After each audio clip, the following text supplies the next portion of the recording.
Hello साथीहरू, आज हामीहरूले समूह पाठको क्वेसन नम्बर 8 सल्भ गरेर त्यसलाई सरल रूपमा बुझ्ने प्रयास गर्छौं। हाम्रो प्रश्न यस प्रकार रहेको छ। दुईटा समूह दिएको छ m र n, त्यसको आधारमा सोधेको प्रश्नको हामीलाई उत्तर दिन छ। त हाम्रो क्वेसन नम्बर 8 को ए मा सोधिएको छ समूह m र n खप्टिएको अल्गिएको समूह के हुन्, पहिचान गरी लेख्नुहोस्। अब हेर्नुस्, समूह m र n दुईटा समूह दिएछ र ए मा सोधेछ m र n खप्टिएको अल्गिएको समूह कस्ता समूह हुन्, पहिचान गरी लेख्न छ। त हामीले स्वाभाविक छ, यो हामीले बुझिराखेकै छौं। खप्टिएको भन्नाले जसमा साझा सदस्य हुन्छ र अल्गिएको भन्नाले जसमा साझा सदस्य हुँदैन। यसमा के छ, साझा सदस्य छ। यो कुन समूह हो, खप्टिएको समूह। हामीले यसलाई यसरी लेख्ने।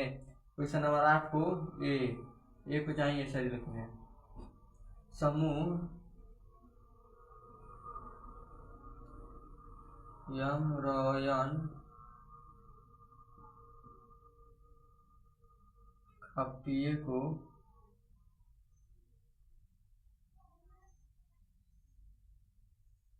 समूह हुन्। किन खप्टिएको समूह हुन्? किनभने यसमा साझा सदस्य छ। किनभने यसमा साझा सदस्यहरू छन्। यसमा कारण सोधिएको थिएन किन यो खप्टिएको समूह हो, तर हामीले बुझेर गर्नु पर्यो यो किन खप्टिएको समूह भयो। आखिरमा हामीले थाहा छ, किनभने यसमा साझा सदस्य छन्। यसमा साझा सदस्य कुन कुन हुन्, 6 र 12। अब हाम्रो क्वेसन नम्बर 8 को बी हेरौँ के बी मा सोधिएको छ। बी मा सोधिएको छ समूह n का 3 सदस्यले बनेको 4 वटा उपयुक्त समूह लेख्नुहोस्। त हाम्रो समूह n कुन हो, समूह n हाम्रो यो सबै हो। यो सबै समूह n मा पर्छ। समूह n बाट 3 सदस्यले 4 वटा उपयुक्त समूह बनाउन छ। त हामीले यसरी बनाम। समूह भाषा मेरा लेख्न पर्छ। समूह n बाट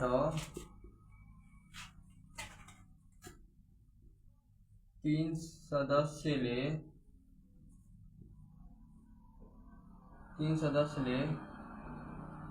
बनेको 4 वटा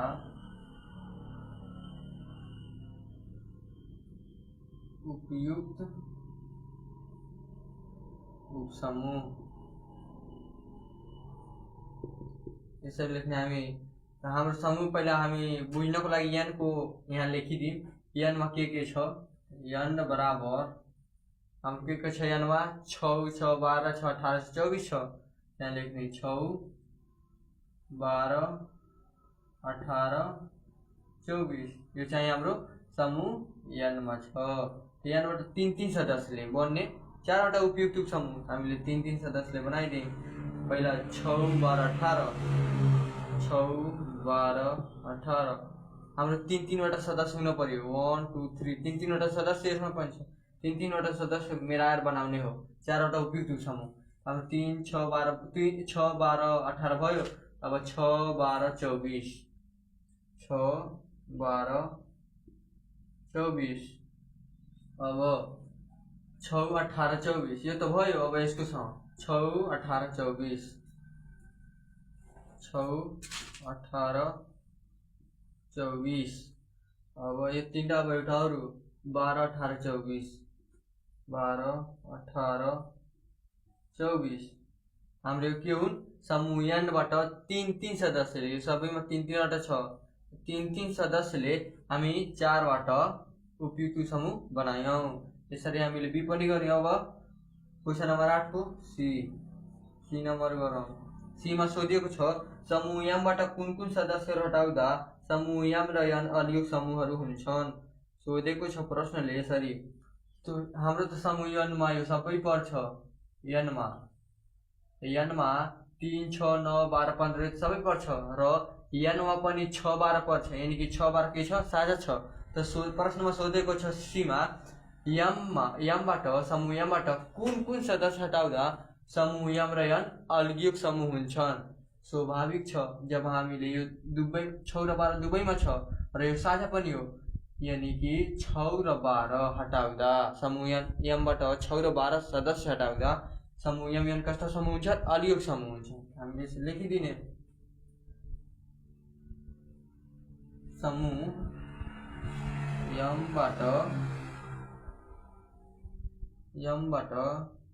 6 12 सदस्यहरू हटाउँदा